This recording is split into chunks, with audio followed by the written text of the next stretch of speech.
Greetings everyone and welcome to my YouTube channel. I'm your host Captain Ryan. Today's YouTube video comes to us from Grozny Ivan. Yes, that's right. Ivan the Terrible is back again, but this time he is sailing in the Tier 8 Premium Japanese Cruiser, the Atago, also known as the Noob Tago.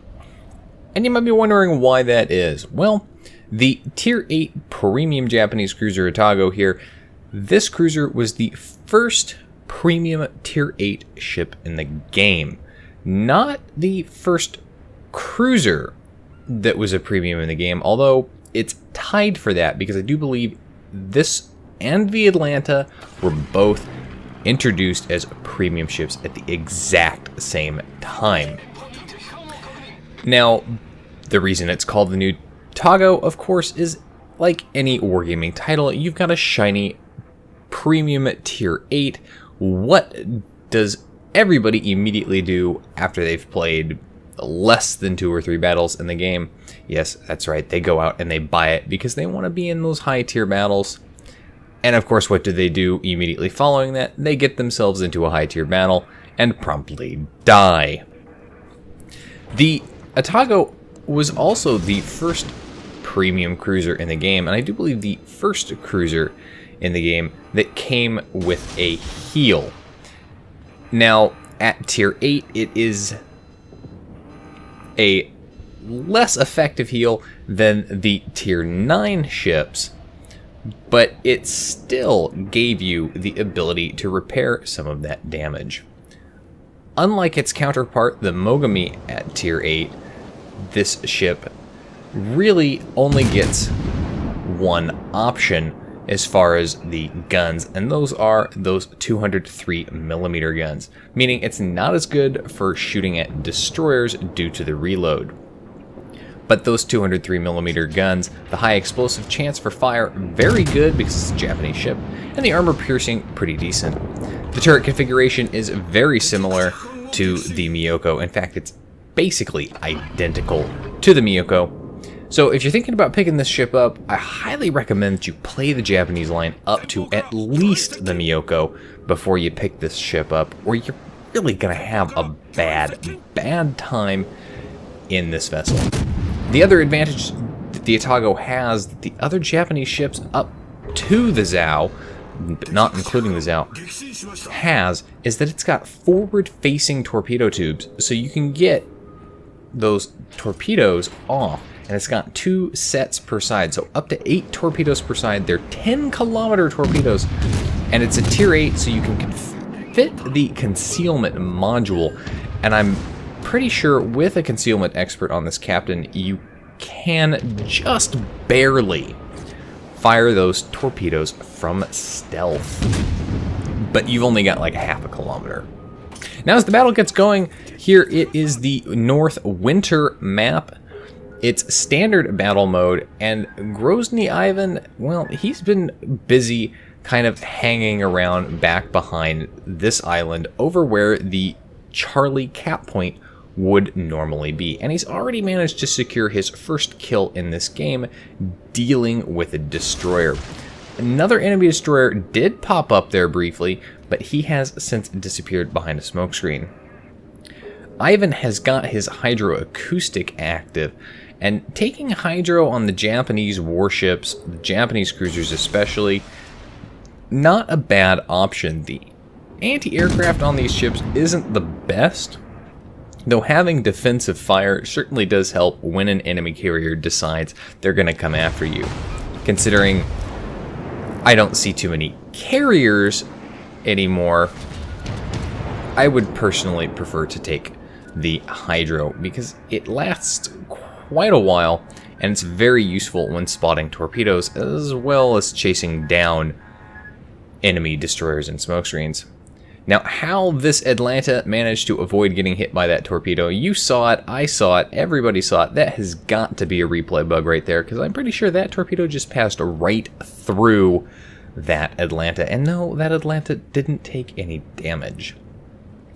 Now, both teams started with an equal number of destroyers. Both teams, 4 destroyers per side, and the enemy team has lost all 4 of their destroyers. Now that leaves Ivan's team with the destroyer advantage, and if they're smart, they can go ahead and begin pressing this advantage home.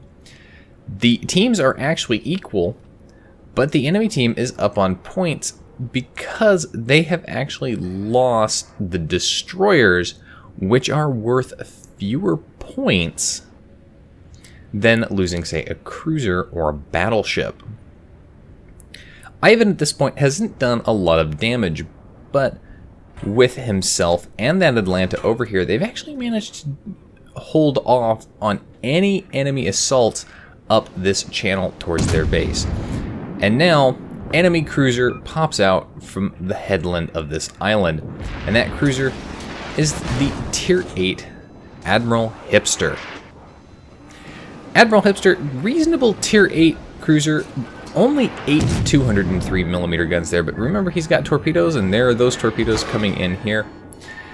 Ivan switches over to his armor-piercing rounds, and that's a good thing. Like I said, the armor-piercing on the Atago, these 203mm, is pretty reasonable when you're not firing at an angled target. You really do need to have that flat broadside. He switches back over to the high explosive. This ship not particularly good for switching back and forth between the 2 ammo types because it does have quite a while to reload. Now, I would have paid a little closer attention to what this Hipper was doing as far as turning, and I would have actually selected the armor piercing, because you can see there he was nice and broadside on, and Ivan could have landed a good hit with that. Instead, though, he keeps with the high explosive, manages to set that Hipper on fire yet again, and that Hipper did turn around and got his torpedoes away from the other side. That was probably the major reason why he did that. Ivan takes one on the bow, fortunately doesn't detonate because no RNG trolling today. Uses that heal ability to start repairing some of the damage he took from that torpedo. But that Hipper looks like he might have run aground. That's actually kind of interesting. Wargaming, island, hitboxes. Figure it out. That Hipper now dead. No more problem for Ivan, and there's not a lot of ships left on the enemy team, and they're all concentrated off to one side. So Ivan and his Atlanta support unit here are in prime position to go ahead and push up and start putting pressure on the enemy base. And now they finally have a points advantage because they've managed to take out that cruiser, and so the enemy team is technically lower on ships than Ivan's team.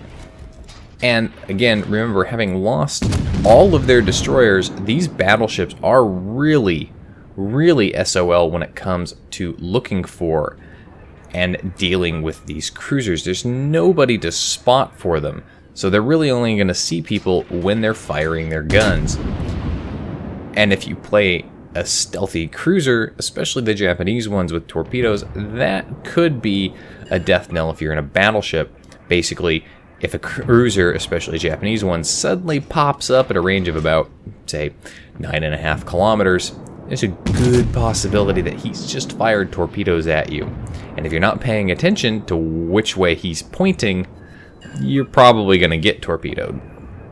Now Ivan's going to go ahead and stay outside of the cap for now. He's just going to sit behind this island here, use the island as concealment to keep his guns firing but not be spotted. Of course, that ends now as an enemy ship comes around that island far enough to be a potential. But there's also an enemy ship behind the island here. This cruiser up here, pushing very close here, and he's going to come around here. I would actually get my torpedoes off here. Ivan goes ahead and loads up the armor piercing, as you can see there. He moved a little bit forward there so that forward battery hit the island there, but he's got his rear turrets lined up here, and that cruiser is not going to have a good time of it as he's dealing with an Atlanta back there who was also firing armor piercing. And remember, with the Atlanta, those are the 127mm guns, but at close ranges, that armor piercing will just rip into you, especially if you're in a light cruiser like the Edinburgh. Now Ivan goes ahead and starts pushing up into the cap. And that's going to put pressure on the enemy team to pay attention to what's behind them. That's going to force them to focus their attention back this way. And that's going to give his team that are still back by his base an opportunity to hopefully push up and start providing additional support. And additionally, hopefully, it'll cause these battleships to possibly panic and give broadsides to the battleships on his team. Ivan's taken some hits in there from that cruiser off in the distance, and those are all armor-piercing shots there. I'm surprised that cruiser's opting to do the armor-piercing here. If he'd been using high explosive, he probably could have set a fire or two and caused some significantly more damage to Ivan. Speaking of causing damage to Ivan, because Ivan keeps firing his guns here, he's going to continue to remain detected, and he's got a lot of ships, including some battleships, shooting at him here. That could be a serious problem. Scharnhorst not known for its accuracy, but I can tell you from personal experience, I have deleted Atagos with more health than Ivan in this exact kind of situation. And it all comes down to RNG, so you got to be careful there, yes, and that Scharnhorst is firing armor-piercing there. You can see how close the grouping on those shots were, and if Ivan was giving any more of a broadside, that would have been a citadel, I'm sure of it. But that Scharnhorst continuing to move in here, and he's still bow on. He is paying a bit attention to what Ivan's doing, and as you can see here, he is turning ever so slightly. Very smart play on that player's part to avoid the potential of getting torpedoed. Japanese cruisers, again, remember, have those 10-kilometer torps. Now Ivan goes ahead, he leaves the cap, he's going to go ahead, he's going to make a run for this island safe haven. He's going to use the island as, well, an extra couple of kilometers of solid rock armor. He manages to set the Scharnhorst on fire yet again, and yet again and again. And of course that Scharnhorst has been constantly set on fire. So he is going to burn for quite a while now. And that's just going to go ahead and give Ivan a nice fat damage stack. At this point, Ivan actually hasn't managed to hit anything with torpedoes, and that's a little disappointing. Personally, I find that if I've got a ship that has torpedoes, I have to get that torpedo hit and flooding caused indicator. Otherwise, I just feel incomplete. Now that Scharnhorst turning finally, but gets nailed by a torpedo from Ivan, and that, again, was a probability. When chasing a Japanese cruiser, that's always a probability. Never chase a Japanese cruiser. Most of the time, their torpedoes fire to the rear. So they're going to have an advantage getting their torpedoes away at you, and because they're going to be zigzagging, waggling the tail end of their ship anyway, it's hard to tell if they're dropping torpedoes into the water or if they're just trying to dodge your incoming shots. Enemy team down to just 4 ships at this point. They're all clustered around their base. And at this point, really, it would take a miracle of coordination and teamwork for the enemy team to secure victory. But it is possible. Look here, Ivan is about half health. He does have a heal left, but even with the heal, he's still only about half health. He's got his Atlanta buddy down here as well. That's not a very well armored ship either, so things could happen. Ivan sees a low health Colorado off in the distance there. He's going to go ahead and get shots out and possibly try and secure the kill. Remember, always try and secure those kills if you can, because any ship left in game with guns still firing is a problem. He does manage to secure the kill. Wonderful for him. Turns his attention to the French baguette here. Manages to set him on fire, which probably aggravates Frenchie. And of course, the French ship's good chance for fire as well, and he's firing high explosive to capitalize on that. But Ivan manages to nail Frenchie there with a double citadel, finishes him off, earns himself his Confederate and his Kraken Unleashed at the same time, has now got himself about 100,000 damage, mostly due to those citadels there. That was actually kind of impressive. If you're in a French cruiser, angling is something you might not want to consider doing when dealing with an enemy cruiser. Why? Well, your armor's actually really thin, and for the most part, anything above 152 millimeter caliber gun is just going to over-penetrate with their armor piercing. But if you angle, ooh, the normalization effects go into play, the extra armor length. Yeah, shots are going to nail you, and they're going to hurt. Now, Ivan continuing to basically run away from this enemy battleship here. 2 enemy ships left, one off in the distance, very low health. This Amagi is not particularly happy with Ivan, and he's going to continue shooting at him. Now, Ivan got a set of torpedoes away there, and you can see there, whenever he's got his torpedoes up, the lead indicator with those forward set. Very good zone of influence. Last enemy ship alive is this Amagi. He's on fire in 3 places. I think most of those fires set by Ivan, who has done a substantial amount of damage in this game for just being a cruiser. But he was a top tier cruiser. Ivan manages to secure that kill for his 6th kill in the game. 132,000 damage, a pretty respectable amount of damage done in the game. Confederate high caliber and Kraken Unleashed. But the thing I want to point out here, look at that credit earn. 1.5 million credits earned in that game. Absolutely amazing. And of course, that's all because he's got the Gamescom camo. I think he's got some other modifiers going on as well. But with a credit earn like that, who needs a Missouri when you have an Atago? Top of the team for XP earned at just over 2,000 base XP in this battle. Anyway, that's it for today's YouTube video, folks. If you like the video, hit that like button, hit the subscribe button, leave a comment down below. If you'd like to get semi-regular channel news and updates, as well as my live streaming schedule for the week, you can do so by liking and following me on Facebook. If you'd like to help support me in the channel, and I encourage you to do so, you can become my supporter on Patreon. Patreon supporters will receive additional perks. If you've got a replay like this one from World of Warships that you'd like to see featured on my channel, you can send it to my email address.